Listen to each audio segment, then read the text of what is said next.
To haka yake masu bibiyar mu a wannan kafa ta Hausa News Today, barkamu da wannan lokaci, barkamu da sake kasancewa da ku a cikin wannan shirin da muke kawo muku na ina mafita, inda muke tattaunawa tare da lalubo mafita akan al'amuran da suka shafi al'ummar mu, inda kuma a shirin muna tattaunawa ne tare da Malam Ismail, wato ɗan gwagwarmaya kuma mai fashin baki da kuma sharhi akan al'amuran yau da kullum. Malam Ismail, barka da shigowa. Ya harkoki, ya abubuwa, kuma ya yanayin tsaro a Najeriya, domin a 'yan kwanakin nan matsalar tsaro fa shine abin da wato ya ɗauki hankali kuma yake damun al'umma. To kuma wato zaka ga 'yan kwanakin nan da ka duba kafafen sada zumunta zaka ga mutane ana ta posting. Ka san mu 'yan arewa mun iya posting fa.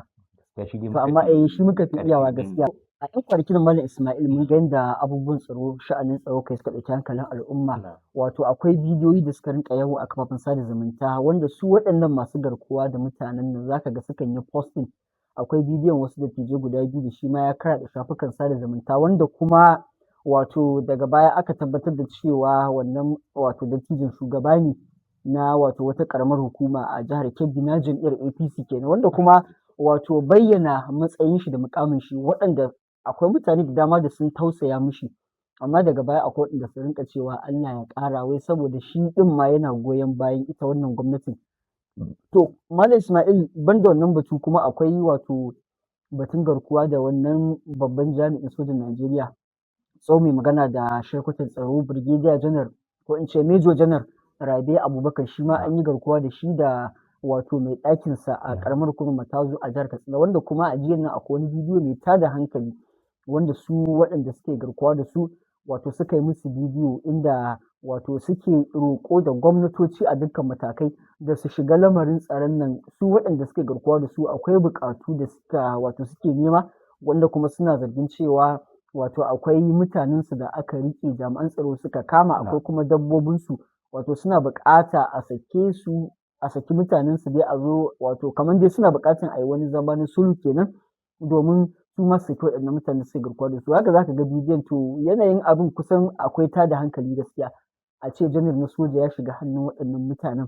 To kaga alama da ke nuna cewa harkar tsaro a ƙasar nan abin fa kullum taɓarɓarewa yake yi, wanda kuma kafin faruwar wannan ma wato abin da ya fi damun mutane shine wannan ɗaliban da aka yi garkuwa da su na jihar Oyo da kuma jihar wato Borno. A Borno ma an yi, a ƙaramar hukumar Askira Uba akwai ɗalibai su ma kimanin 42 da aka garkuwa da su.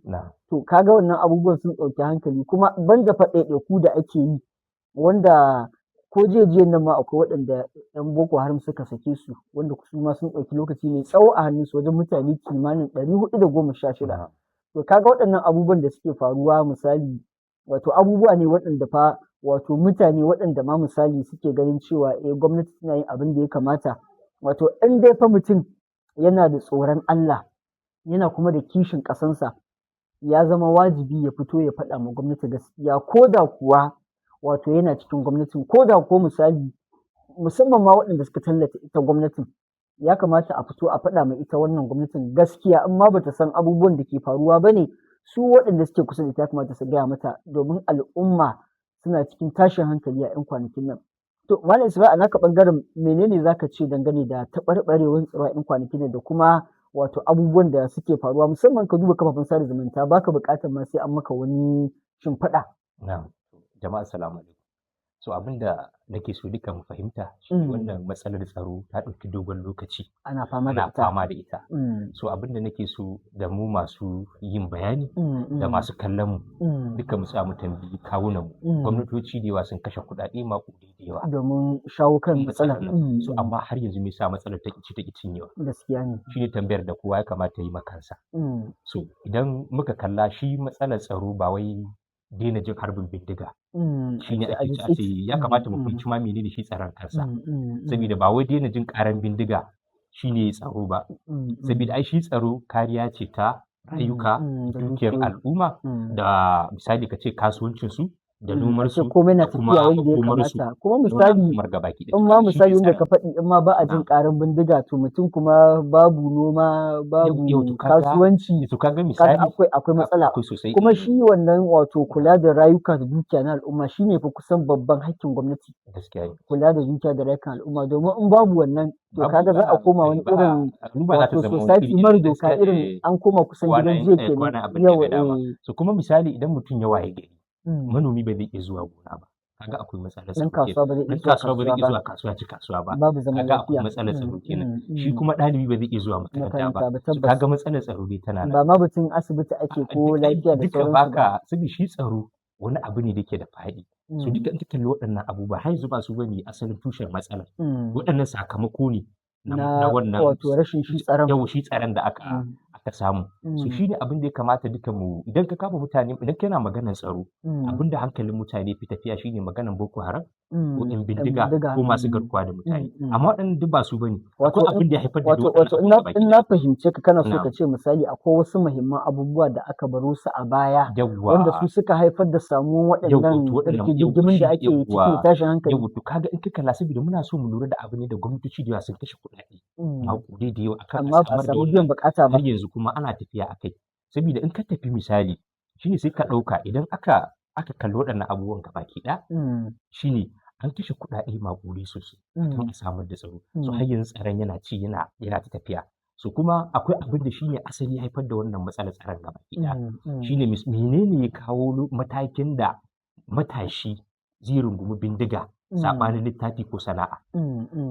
Kaga maimakon ya tafi makaranta ko ya sana'a sai ya rungumi bindiga. So ya kamata a gano menene ya haifar da wannan yanayi. To kaga wannan akwai matsaloli da suka dabaibe shi wannan wato in na fahimce ka akwai buƙatar wato a samar wa matasa aikin yi a kuma samar da kyakkyawan yanayin da matasan za su sami ilimi a sauƙaƙe domin misali mafi yawanci yanzu zaka ga wato kusan ilimin musamman ma wato na gaba da sakandare yanda abubuwa tsadar rayuwa da tsadar kuɗin makaranta wanda ma fa yi ƙoƙari ya iya gama sakandaren ma kenan da mutum ya gama sakandare shi kenan ya tsaya to kuma in mutum ya gama sakandaren misali in ya ce zai koma kasuwa ko sana'a nan ma akwai tarin ƙalubale yana wato suna jiran shi amma duk da haka kuma ba zai sa matasan kuma a linke hannu a abin nan ba akwai buƙatar in mutum ya jajirce da taimakon Allah mutum zai iya wato cimma nasara ya kuma cimma abin da yake buri a rayuwarsa. Saboda matsalolinmu sun daɗe wani ne ke haifar wani kullum yanzu sakamakon abin ne kullum yake wato matsalolin suna yin ƴaƴa kenan. Yau suke ta yi an ka kalla misali da masu garkuwa da mutane idan suke garkuwa da mutum kuɗin fansa suke nema. So yanzu menene ya kawo za a je ma a ƙona ƙauye. Ya kawo ka ga mutum dattijo da shekarunsa ya shekaru kaga ana bugunsa kaga yaro ƙarami yana dukansa. So me canza tunanin wannan abin ya bar da ga yadda yake kuma yanzu yana canja su kaga abin yana da buƙatar sai an yi dogon nazari a kai shi saboda aka samo tushen abin to matsalar tsaron tana iya warwarewa. So in ka kalla kuma shi misali kamar da abin da yake faruwa misali in ka ɗauki waɗannan dattijan guda biyu da aka nuno su misali mu cire maganar jam'iyya ake mu kalli rayuwa mu kalli ɗan adam misali saboda domin akwai waɗanda suna murna wanda kuma shi wanda yake murna shi ma bai ki ba abin mamaki bane Allah ya jarabce shi wanda matsala ne ni a tunanina batun a ije wani jam'iyya siyasa a gefe a tattauna wani hanya za a magance matsalar domin in kana ganin jifa ya wuce kanka ya faɗa kan wato wata ran fa zai faɗo kanka a kwana a tashi in ka lura ta hayayyafa ne ai da matsalolin daga ƙauyuka suka fara aka ninke hannu ake bacci aka yi to sai abin yana ta haihuwa ne na canza salo ka kai ga misali a ce mataki a ce ƙasa kamar Najeriya a ce wani tsohon Major General ba a cikin sojojin ma wani ya kai wani mataki ya kai wanda babban mutum ne wai a ce wai mutanen ne sun an yi garkuwa da shi misali abin da akwai tashin hankali gaskiya kaga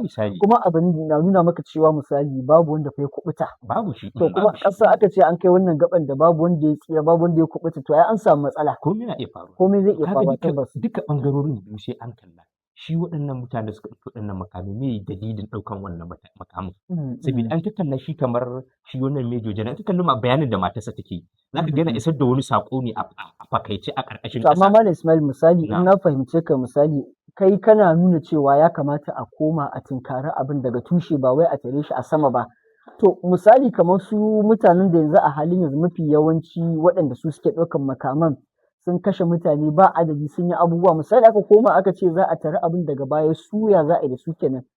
A musu afuwa, a ƙyale su, a yafe musu su shigo cikin gari suna rayuwa, waɗanda suka kashe ma 'yan uwa suna kallon su, ko kuma yaya kake ganin ya kamata a yi? To in ka kalla dukkan ƙasashen da suka ci aka yi yaƙe-yaƙe, ƙarshe dai abin da yake kawo shi ne maslahar da ake zuwa a yi a kan tebur. Saboda abin da ya faru ya riga ya wuce. Yanzu rayuwa ce take da saura da za a yi a gaba. So dole kuma a kalli ya kamata a yi. To amma ka san fa misali ko me za a yi wanda wato ya rasa nashi, akwai waɗanda misali za ka ga an ƙona ƙauyakunsu, wani za ka ga mai kuɗi ne, mai wadata ne a ƙauye, an zo amfanin gonan an ƙona, an ma kashe iyalan shi, in ma shi ɗin ma ya tsira kenan, an kashe iyalan shi, an kashe 'ya'yan shi. Kuma misali kuma sai ya zama da yana rayuwa bai ma iya samun abin da zai sa a bakin salati, da ƙyar yake ma cin abinci. Ka ga san cewa misali akwai damuwa, akwai tashin hankali, abu ne kuma wanda har abada mutum ba zai taɓa mantawa da irin wannan abin ba. Sai kawai kwatsam a zo a ce an yi wato wani sasanci, su waɗanda suka yi wannan aika-aikan an yi musu afuwa domin ci gaban zaman lafiyan. To katan aka yi haka kusan ba za mu iya cewa an yi kitso da ƙwarƙwata ba, ganin cewa wani shi ma wanda aka ma wannan ta'addancin wato shi ma zai iya ɗaukan makami ya ɗauki doka a hannun shi, saboda ganin cewa an yi ma wane da ya kashe nawa an yi mishi afuwa. To misali, ai ka ga shi wannan abin da ya faru shi ne ya riga ya faru. Yanzu shi ne su hukumomi su za su yi nazari akan wannan abu, saboda abin yana da faɗi da yawa. Shi ne an ɗauki kusan shekaru 20 da wani abu ana ta yaƙi, har yanzu matsalar ba ta ƙare ba. So kaga da bindiga kana iya kashe ɗan bindiga, amma ba za ka kashe ta'addancin ba, saboda kullum yana ƙara hauhawa ne, yana ƙara haihuwa. Ai kashe shi ma zai iya haifar da wata matsalar. In ka kalli shi amma kuma aka ƙyale shi ma kuma wata matsalar ne Malam Ismail. Ai shi yanzu misali in ka kalli matsalar tsaron, ai kullum ƙara haihuwa yake yana canza sauri. Kuma yanzu misali Malam Ismail, akwai mafi yawancin mutane ka san zaka ji ra'ayoyi mabambanta. Akwai waɗanda suke da ra'ayin cewa misali in aka aka ƙyale waɗannan mutanen da sunan wai wato a fuskanci gaba misali, babu tabbacin cewa ma wato za su iya dawowa ma su yi rayuwa kamar yadda cikin al'umma, domin cewa wato mutum ne ya saba samun wato mahaukatan kuɗi, masu manyan kuɗi, to sai kuma a yi gaban da zai dawo misali cikin ƙila ma ya dawo yana rayuwa cikin wahala. To kana ganin abu ne mai yiwuwa? Yanzu faɗa ma kanmu gaskiya. Yanzu bari baka misali guda. Yanzu duk wanda ake garkuwa da shi, idan ka je ka tambaye shi da ai sulhu da 'yan bindiga da a bar wannan abin ya ci gaba, me zai gaya maka? Shi zai ce maka ai sulhu don ya fita. Saboda mafi akasarin wanda suke faɗin wannan magana dan ba su ke hannu ba. Saboda shi wanda yake hannu shi san wahalar da yake sha. To amma shi kuma ya san. Amma maganar da nake su waɗanda misali already a dalilin wannan matsalar tsaron wato sun dawo kusan square zero, wani ya kai kusan wani ƙololuwan mataki a rayuwa sai aka dawo da shi baya, an ƙona ƙauye. Za ka samu an ƙona ƙauye, mutane dubbai kusan an mai da su sansanin 'yan gudun hijira, wasu yara da dama masu tarin yawa sun zama marayu a dalilin wannan matsalar. Kuma ka san yanda maraice wato a ƙasar Hausa, yau aka ce misali mutum iyayen shi ba su, wato 'yan uwa ma ba iya ɗauka suke, balle kuma a ce wanda yake sansanin 'yan gudun hijira. So mutum ya taso da wannan tunanin, kila da wayan shi aka yi abin, wannan tunanin tana nan a ran shi. In dai ba wani misali abu aka yi na inganta rayuwar shi, duk wani abu da za a mishi na jin daɗin rayuwa ba zai manta wancan abin ba. To amma baka ganin misali cewa a irin tsarin sulhu da ake yi akwai buƙatun su waɗanda wato aka kashe musu nasu, ko kuma waɗanda aka ƙona ƙauyakunsu, su ma a shigo da su. In misali wa'incan za a musu abubuwa, to su ma fa a duba su a yi musu wani abu wanda zai rage musu raɗaɗi, domin ko da duniya za ka mallaka musu ba za ka cire musu wannan raɗaɗin a cikin ransu ba. Ba ka ganin akwai buƙatar su ma a shigo da su, wala'alla za a iya samun sauƙi wajen wato ci gaba da yaɗuwan abin, domin in an ce an yi sulhu misali an yi ma waɗanda suka aikata laifi afuwa, amma kuma su waɗanda aka ma laifin su kuma ba ma ta su ake ba. Maganin cewa misali yin hakan zai zama tamkar an yi kitso da ƙwarƙwata, ko kuma an yi saƙa da ruɓaɓɓen zare. Abin da nake magana shi ne waɗanda aka samu, wanda suka samu waɗannan matsalolin, ita gwamnati dama haƙƙin ta ce tun farko kare dukiyoyi da rayukan al'umma. So sai aka samu su dalilai, wasu matsaloli sun faru. Shi ne ai na gaya maka za a yi nazarin baya. Duk waɗannan matsaloli sai ka, saboda in ka kashe matsalolin mu suna da yawa ne. Talauci ya haifar da waɗannan abu, saboda ai abin daga baya da zama kamar ramuwar gayya ne. So amma yanzu yana ta canjawa. Shi ne ya shigo, aka ga rikice-rikicen kullum shi matsalar tsaron ƙara haihuwa yake yi. So kaga misali duka ɓangarori yana kuma sauya salo. Gwamnati za ta kalli duka waɗannan ɓangarori waɗanda aka aka waɗannan abin ya faru da su da su kuma masu yin waɗannan abubuwan kowane ɓangarorka za a yi nazari sai a ga wani irin samu taimako su ne za a ma yi musu. ai akwai buƙatan a biya su diya ni fa abin da Dama nake to ai da farko akwai buƙatan a biya su misali da diya tunda farko dama misali ai haƙƙin gwamnati ta kare su sai gwamnati ta gaza kare su to kuma sai aka zo ake so a magance abin su ma ya kamata a biya su diya tunda gwamnatin ta gaza kare su har wannan abin ya zo ya same to su. misali dama wa ya kamata ya biya kuɗin diya za a biya. Gwamnati Tunda ita ce bata samar da wannan tsaron ba. So duka abin ya riga ya faru. Kaga yanzu ana neman saboda dole ne wannan shi tsaron sai ka neman masa mafita na dindindin. Don wannan shafawar da ake kullum in ka kalla gwamnatocin baya da suke amfani da ƙarfi sun yi abin ya gagara. Wasu gwamnatoci da suka fito da tsari na sulhu su ma abin ya gagara.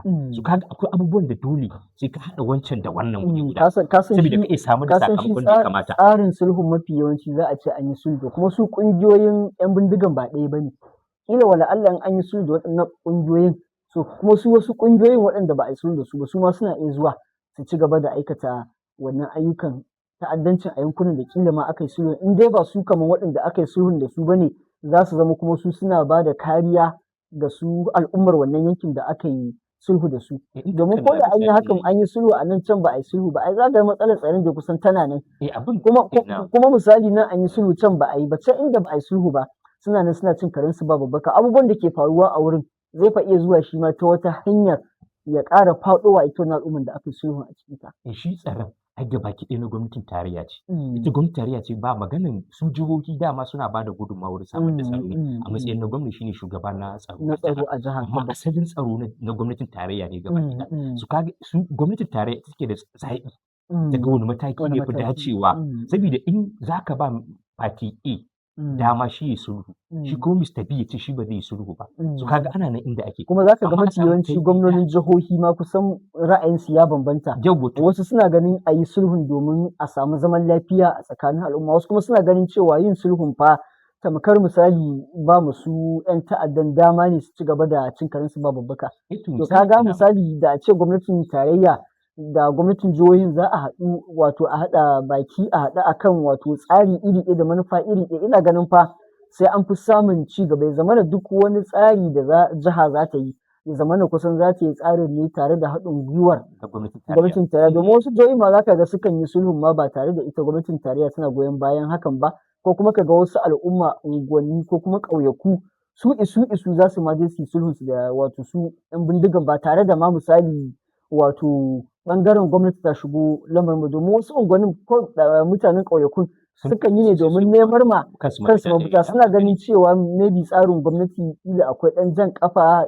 ko kuma gwamnati ayyuka ya mata yawa ba nan ƙauyen bane kawai to kai a ganin ka misali Malam Ismail wani tsari kake ganin ya kamata a bi wanda wato za a samu wato daidaito wajen wato daƙile wannan matsala ta wato 'yan bindiga da kuma sauran matsalolin tsaro a Najeriya. To shi ne abin da za mu kalla shi ne ga maka abin yana da tasiri yana da alaƙa da tattalin arziki yana da alaƙa da zamantakewar a dai kuma a koma can baya shi yana da alaƙa da siyasa saboda in kana son amma in ka ce a koma can baya misali kusan akwai lokacin da kana ganin misali yanzu akwai lokacin da za a koma a yi wannan abin mataki wanda kuma a halin yanzu kusan kullum rasare ake. Ai baka san wani abu ba shi ai duk nazarce-nazarce mara da sun riga sun gama shi kuma sun fitar da mafita kuma sun ba da hanyoyin da za a yi kawai bita za a yi bitan shi kawai za a yi da ka yi bitan shi cikin ɗan lokaci za ka iya warware da matsala saboda wasu matsalolin ka kalla misali matsalar da take Katsina ba ita ba ce a misali in ka zo nan Kaduna ta sha bambam ka je Zamfara za ka tana da bambanci abin da ke faruwa a nan akwai kamanceceniya abin da ke faruwa kusan matsalar ne ke kwararawa yana haihuwa ne in ka ɗauki North Central zaka ga matsalar ya sha bambam da kuma matsalar da ke faruwa a arewaci irin su Katsina da sauransu so kowanne kaga akwai nazarin da dole sai an masa sai a ga ta ina ne za a fitar da mafita ga shi wannan in sulhu ita gwamnati za ta san wani irin hanyoyi ne za ta bi da za ta yi sulhu saboda ai akwai in ka kalli shi magana da shi wannan matan shi Major General ɗin take zaka ga wasu abubuwa da aka dinga lissafowa ka gane so zaka ga in ka nazarci abin gabaki ɗaya sai ka ga da wannan bangaren akwai abin da in aka bi su a hankali wallahi wannan matsalar zai zo zama amma ni abin da nake magana misali ba ka ganin aka ce za a koma baya can wanda fa kullum rasa rayukan nan ake yi kafin kusan mataki ne kusan ina ganin abu ne wanda a rana ɗaya ba za a iya cin mishi ba to ba ganin misali akwai wani mataki da ya kamata a ɗauka na gaggawa yayin da kuma kila ƙarƙashin ƙasa ko kuma a wani fagen ana ƙoƙarin aiwatar da waɗannan matakin da aka tsallake su a baya. To matakai na gaggawa shine in kana son ka rage kaifin wannan abu sai ka magance matsalar tattalin arziki.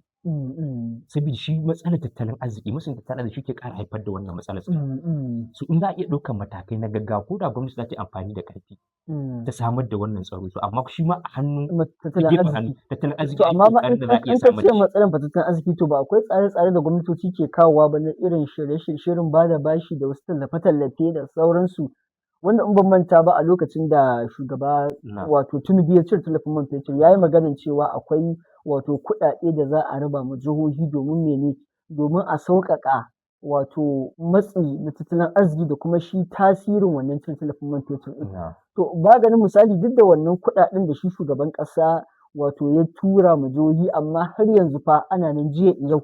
To kana ganin misali akwai wani tsari da za a yi da ya shafi tattalin arziki wanda wato zai yi tasiri, ganin cewa gwamnatocin da suka gabata a gwamnatin baya akwai tsare-tsare, akwai tallafi da aka rinka badawa daga wato babban bankin Najeriya CBN, akwai tallafe-tallafe da yawa da aka bayar, to amma mafi yawanci mutanen mu aka bada tallafin sai ka ga abin da ya kamata a yi da kuɗin sai a karkatar a tafi da shi wani wurin, wani ma za ka samu zai je ya ƙara aure ne da kuɗin, wani zai je ya siya wani mashin, wani zai siya wani abu wanda bai ma da alaƙa da wato shi ci gaba ko bunƙasa ko haɓakar a tattalin arziki. To kana ganin irin waɗannan matsalolin suna nan ko da gwamnati ta ware wani kuɗaɗe ko ta fito da wani shiri na shi tattalin arzikin zai yi tasiri a ɗan ƙanƙanin lokaci, ganin cewa dai wato har yanzu dai fa rasa rayukan nan ake a wannan fanni na tsaro. To ai kaga shi ne misali akwai duk matakan da ita gwamnati ke ɗauka. Dole dama kaga zai ga akwai mataki na dogon zango, akwai mataki na gajeren zango. Tabbas. Saboda yanzu muna neman mataki ne na gajeren zango wanda za a gaggauta wurin an tsagaita wannan abin ya yi sauki. Saboda duk da za a ce in ka kalla yanzu misali akwai buƙatar ita gwamnati ta ƙara ƙaimi musamman kuɗaɗen da tana ba ma jihohi su ƙara saka kuɗaɗe a ɓangaren ilimi don a iya ba mutane ilimi ya zama ya yi sauƙi. Yau ya yi sauƙi saboda ai abin da yake ƙara haifarwa har da jahilci. Ya zama da misali a duk irin wato zuri'an da mutum ya fito walau akwai ko babu zai yi karatu. Ya zama da karatu ba matsala ba ne ga talaka. Yau in ilimi aka samar da hanyar da mutane. Da an taɓa wata gwamnati fa a jihar Kaduna ta ce dole ɗan talaka ya samu ilimi a jihar Kaduna. Ingantacce ma dole sai ko da ƙarshe wannan gwamnatin fa ita ne kuma ta ƙara kuɗin makaranta.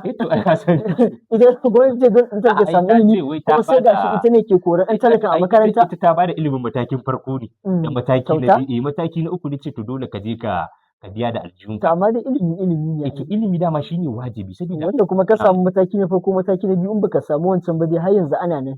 To gaskiya kaga akwai buƙatar su gwamnatoci su ƙara zuba kuɗi akan abin da ya shafi harkar ilimi. Yanzu in ka fita ƙauyukan mu abin zai baka mamaki.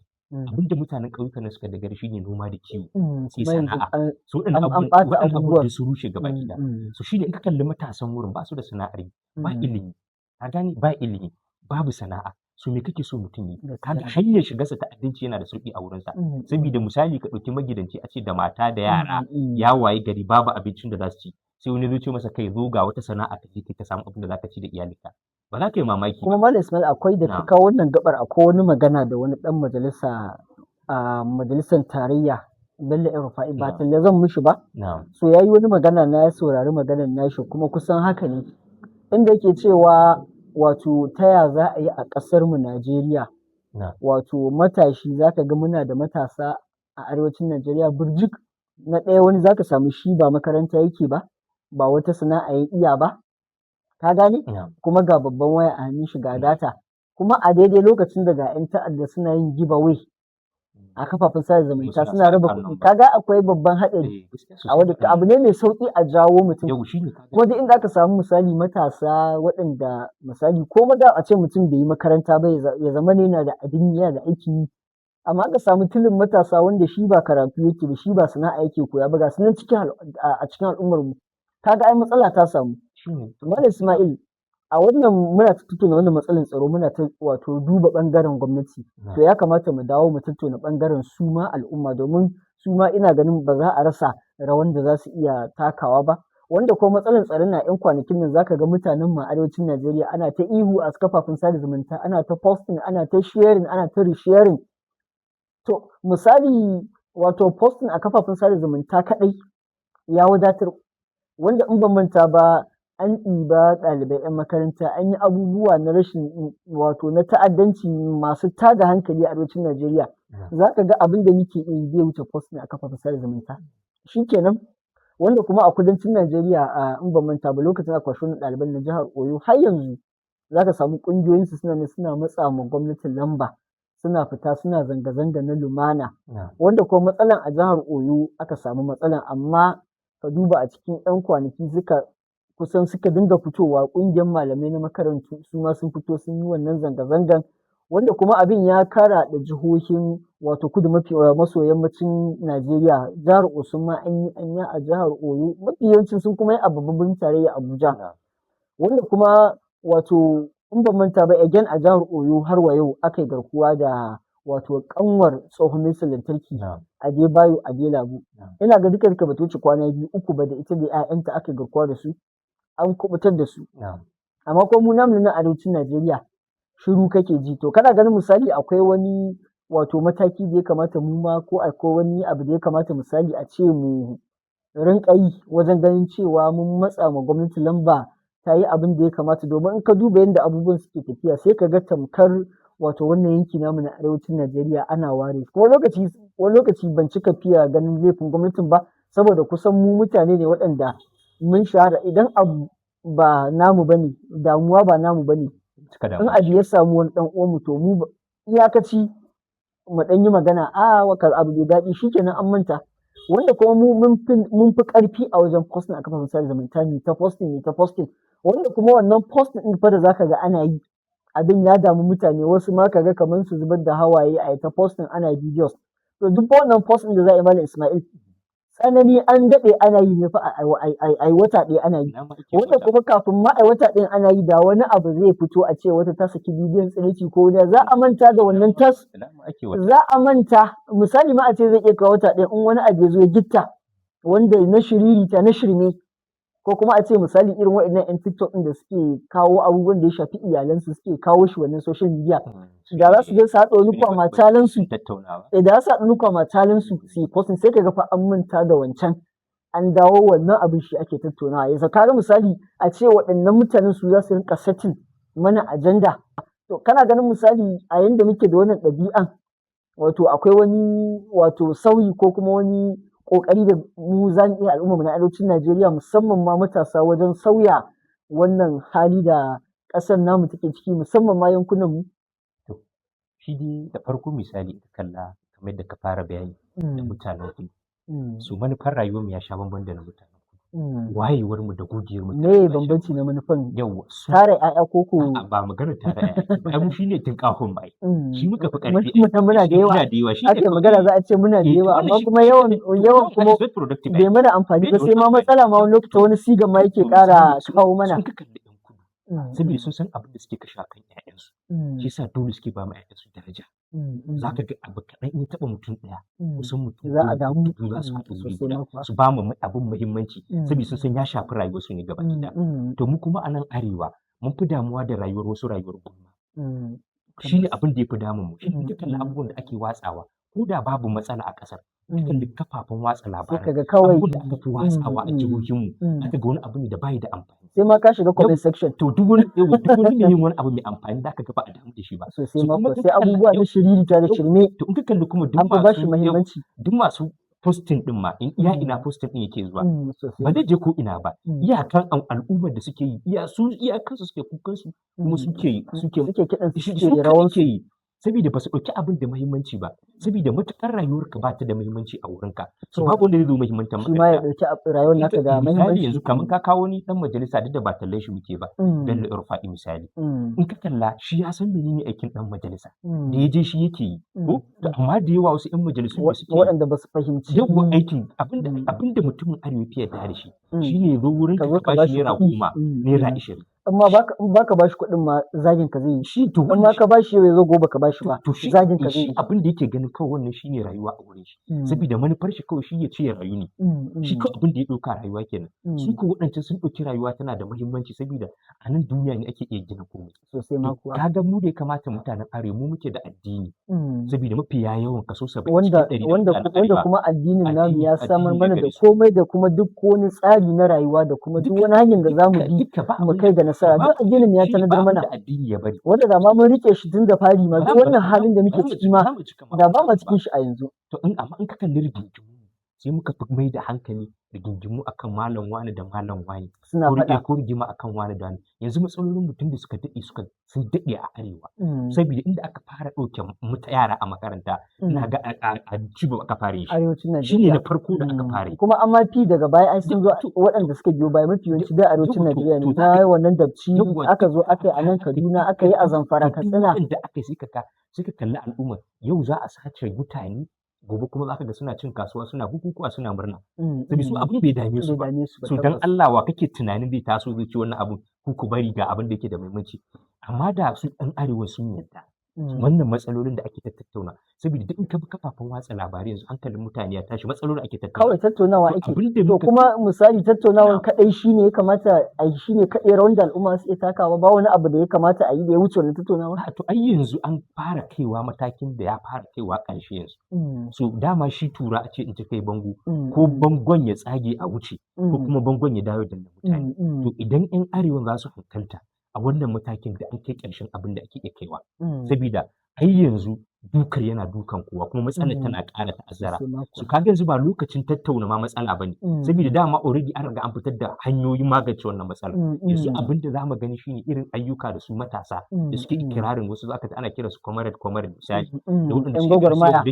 Da ka san matsala ai wasu 'yan gwagwarmaya zaka samu gwagwarmayan yayiyo ne a zuba a jihu. Ito dai wannan gwagwarmaya ce to kaga har yanzu arewa ba a shirya ba. So zu matasar dama ai a tarihin duniya waɗanda suka ciyar da ko ina gaba matasa ne saboda suke da ƙarfi a jika suke da kuzari kuma suke da buri to yanzu ne ya kamata su shigo su haɗu ga baki ya kamata kafafen sada zumunta su zama wuri na tattauna mafita ga matsalolin da ake ciki ba wai kawai a ta abin da ta shiri ba ta sharing wannan matsalolin abin da za a ta sharing ya ka matsala ce za ka ta sharing amma in ka bi comment ba ka ganin da ke faɗin gama da za a magance kuma fa ka san wani abu Malam Ismail musamman waɗanda suka yi shuhura a arewacin Najeriya walau 'yan siyasa ne walau celebrities ne in fa mutum baya wannan posting ko da yana wani hoɓɓasa a ƙarƙashin ƙasa wajen rage kaifin matsalan ko ma magance ta in dai bai wannan irin posting din za a ce ai bai kishin arewa ka san muna da wannan matsalan ai posting misali ka san shi misali da wanda yake da mutum 500 suke following din shi da mutum mai miliyan 5 yanzu misali in mai mutum miliyan 5 ya je nan a ƙarƙashin ƙasa ba kowa zai sani ba amma wata kila miliyan 5 din nan in yi wani magana zai iya taimakawa wurin su masu yin ya ƙwara musu ƙwarin gwiwa kenan su masu fita ko da unguwannin su ne su ga wani irin gyare-gyare za su iya sun fi kalli matsalolin akwai matsalolin tsaro na unguwanni ma ta su kansu mun kasa magance ko kuma da Ismail ni ina ganin tushen wannan wato matsalan kaga wato rashin haɗin kan nan na mutanen arewa babban matsala ne a gare mu domin yawan da muke da shi da a ce muna da haɗin kai da za ka sha mamaki yanzu misali a mafi yanzu ga mutane suna ƙorafi matsala ne za ta zo tana ci mana tuwo a ƙwarya mu ijima maganin tsaro a gefe to da za a samu misali wasu al'umma ko wani ya zo yana ƙoƙarin misali raba al'umma da wannan matsalan a cikin fa wannan al'umman da matsalan ke damun su fa a cikin su zaka ga wasu za su zo suna yaƙin shi wani shi bai yi ba bai ba da gudunmuwa ba amma kuma wani ya zo zai yi zaka ga lokacin zai ɗaura ɗamarar yaƙi da shi ko kuma ya je ya rinka yaɗa kalamai na ƙarya a kan shi to kaga mu duk muna da wannan matsalolin gaskiya to kuma ni ina ganin misali in muna son ci gaba gaskiya akwai buƙatar waɗannan matsalolin mu cire su daga cikinmu mu kuma sauya tunaninmu mu san ciwon kanmu mu san me muke domin mu mutanen arewa mutane ne masu daraja wanda da an bambanta mutanen arewa mutane ne wanda idan suka haɗu da mutanen kudancin Najeriya za ka ga akan girmama su amma yanzu fa mutanenmu da ke zuwa kudancin Najeriya ana kallon su ne kaskantattun mutane amma kuma misali har yanzu din ma misali kai da za ka je kudancin Najeriya misali dama an ce a yanda ka gabatar da kanka a haka za a tarbe ka kuma a haka za a mu'amalance ka to kaga misali mu yanda muke irin ɗabi'un da muke nunawa kaga ba mu nuna cewa ma wato matsalan ta ma dame mu ba tunda kawai surutu a social media kaɗai muka iya. Shi fi ƙarfi ma. Kuma misali matsalan za a magance matsalan kowa akwai rawan da zai taka. Ni na fito social media na yi surutu kawai shi kenan. To misali a unguwana wane gudunmuwa na bada ko kuma a gidana wane mataki na ɗauka wanda kusan zai iya magance matsalan daga tushe, domin wani lokaci muna ta maganar matsalan daga tushe mu gwamnati ta magance daga tushe, kusan abin yakan fara ne ina ga daga cikin gida, wanda mun taɓa wani program ka taɓa wani magana ka ce da mutane za su gyara wato zamantakewa kaga wannan matsalan za ta kau. Misali to mu zamantakewan mu a cikin gida ma ya yake, bare a magana yaya muke ba ma 'ya'yanmu tarbiyya, domin duk ɗan da ya samu ilimi ya samu tarbiyya ba za ka same shi a wannan matsala na tsaro ba. Kuma mafi yawanci waɗanda ba su samu ilimin ba su samu tarbiyyan ba su ne ake zuwa da ɗan abin da bai taka karya karya ba a sauya tunaninsu, a gurɓata ƙwaƙwalwansu, a sa musu wasu irin aƙidu domin a rinka amfani da su wajen aikata waɗannan ta'addanci. Malam Ismail mun tattauna abubuwa da dama a wannan shirin. A ƙarshe wani tsokaci kake da shi ga al'ummar Najeriya musamman ma mutanenmu na arewacin Najeriya da mafi yawanci wasunmu ba zan ce duka ba wasunmu ba su ɗaukan abu da muhimmanci domin akwai jajirtattu to amma sun yi ƙaranci, wasu kuma ba su samun ƙwarin gwiwan da ya kamata. Wani zai ta ƙoƙari sai an kai wani gaba in aka yi wani abu in dai mutum ba ma wato jajirtaccen gaske bane wani ma zai ga to ai ina ba ma kaina wahala kawai in linke hannu in kwanta tun da ni matsalar bata shafe ni ba. Wani saƙo ke da shi ga al'ummar mu? Abin da nake kira shi ne yanzu dai an ce wai abin ya fara kaiwa ƙarshe ko kuma mu ce ya kai ƙarshe. Duk matsalar da ake cewa za a shiga yanzu an riga an shige ta. So ya kamata al'umma yanzu mu gane musamman mu a nan arewa yanzu lokaci ne da ya kamata kowa ya farka mu haɗa kai. Don wannan matsalar domin haɗin kan nan fa da jajircewa ita ce dole a fito a tunkare ta gadan-gadan saboda in ba haka ba za ta zo ta haɗe kowa. In ma ka ce bata shafe ka ba ka linke hannu to za ta zo kanka. Yanzu misali matsalar tsaro ai matsala ce ta al'umma gabaki ɗaya. Saboda duk wani abu da ka san kana yana da alaƙa da shi wannan tsaron. Sosai ma kuwa domin in ba tsaron ai ba za ta yi ba. Ilimi duk wani abu da ka san. In ba tsaron wannan zaman da muke ma na tattaunawa ba za mu yi shi ba. Dole tsaron yana da muhimmanci ya kamata su al'umma su shigo gabaki ɗaya da su hukumomi. Saboda dole ita gwamnati tana buƙatar bayanan sirri gurin yadda za ta gudanar da al'amuranta. Saboda kowace al'umma su suka sayar da matsalolin su suke tafiya. Duk jami'in da za a turo shi sai ya samu goyon bayan waɗannan al'umma domin shi ma ya aiki shi ma 100% tabbas. So dole al'umma ya kamata su nazarci matsalolin da suke fama da shi. Saboda yanzu dole sai mun sake review yadda muke bayar da ilimi. A kuma ba jami'an tsaro haɗin kai da goyon baya don gudanar da ayyukansu. Saboda yanzu kaga kana iya samun mutum yana da ilimi amma bai da tarbiyya. Tsarin tarbiyya sai mun canje da zamu inganta tarbiyyar mu.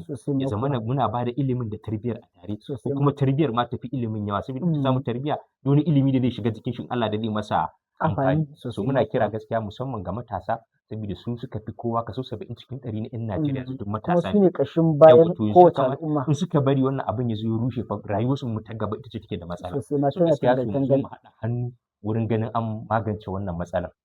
To duka masu bibiyan mu a wannan kafa ta Hausa News dai a haka muka kawo ƙarshen wannan tattaunawar namu a cikin shirin mu mai farin jini wato shirin ina mafita inda muke tattaunawa domin lalubo maslaha da kuma mafita a cikin wato abubuwan da suke ciwo al'ummar mu tuwo a ƙwarya. Kar ku manta ku yi follow wannan shafi ta Hausa News Today domin ganin shirye-shiryen mu da kuma wato bada gudunmuwanku a comment section tare da liking da kuma sharing wannan bidiyon da muke ɗaura muku lokaci bayan lokaci. Mun gode.